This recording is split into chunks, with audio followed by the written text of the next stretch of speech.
house, every Arizona homeowner's best friend. All right, Todd, we've covered a lot of ground so far, but let's start getting into the nuts and bolts of why preseason maintenance is so critical.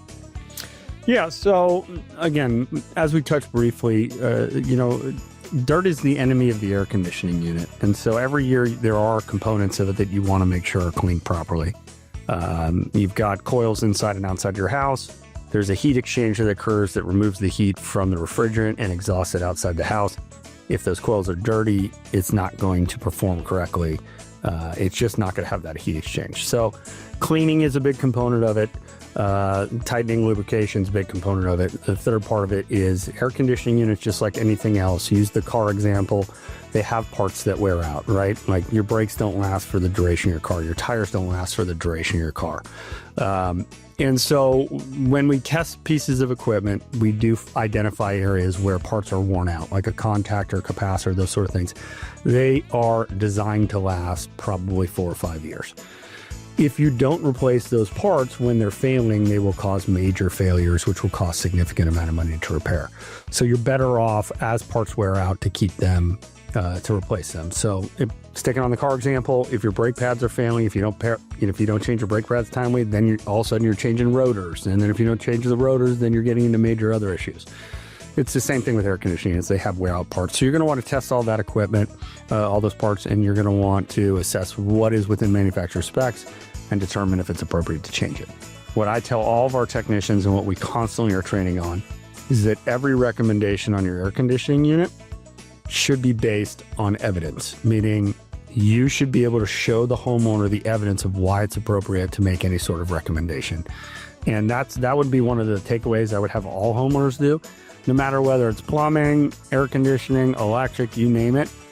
If you're going to take a recommendation from a technician, identify what that evidence is. If it's a motor, you can see that the bearings are leaking oil.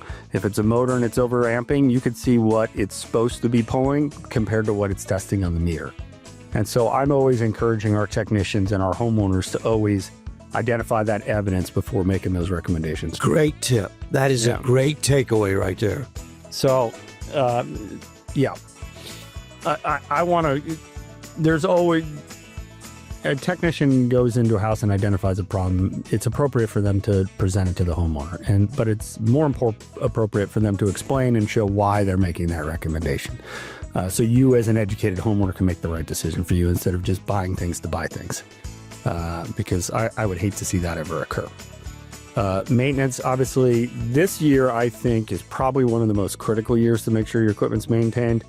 I probably said the same thing last year in the morning. Well, situations keep changing. Right. I mean, look, I drove to Telluride with my family to go skiing, and I took it to the mechanic and said, make sure the oil's changed, make sure the tires are right, make sure the brakes are good, because I didn't want to have a brake failure coming down that pass in snowy conditions. You don't want to have your air conditioning fail when it's 115 out. Yeah, you want the brake pads replaced at your favorite auto trusted dealership, not on the side of the road going down Rabbit Ears Pass. Exactly. So that's kind of the scenario with respect to your air conditioning when it's 115 out. Everybody's going to be over the moon swamped when it's that hot out. There's more demand than there is supply.